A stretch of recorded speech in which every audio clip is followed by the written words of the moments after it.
الحمد للہ نحمدہ ونستعینہ ونصلی علی رسول کریم اما بعد بسم اللہ الرحمن الرحیم۔ مصر میں ایک شخص مسجد کے برابر میں رہتا تھا، پابندی سے اذان دیتا اور جماعت میں شرکت کرتا، چہرے پر عبادت اور اطاعت کی رونق بھی تھی۔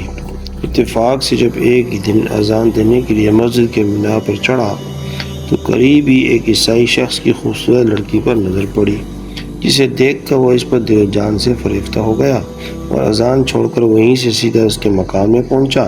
لڑکی نے اسے دیکھ کر پوچھا، کیا بات ہے، میرے گھر کیوں آئے؟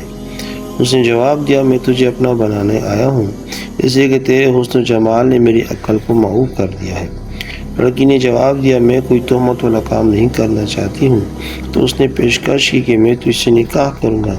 لڑکی نے کہا کہ تو مسلمان اور میں عیسائی ہوں، میرا باپ اس رشتے پر تیار نہ ہوگا۔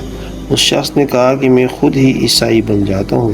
چنانچہ اس نے محض اس لڑکی سے نکاح کی خاطر عیسائی مذہب قبول کر لیا، نعوذ باللہ من ذالک۔ لیکن ابھی وہ دن بھی پورا نہیں ہوا تھا کہ یہ شخص اس گھر میں رہتے ہوئے کسی کام کے لیے چھت پر چڑھا اور کسی طرح سے وہاں سے گر پڑا، جس سے اس کی موت واقع ہو گئی۔ افسوس، صد افسوس، دین بھی گیا اور لڑکی بھی ہاتھ نہ آئی، نہ خدا ہی ملا نہ وصال صنم۔ جزاک اللہ خیر۔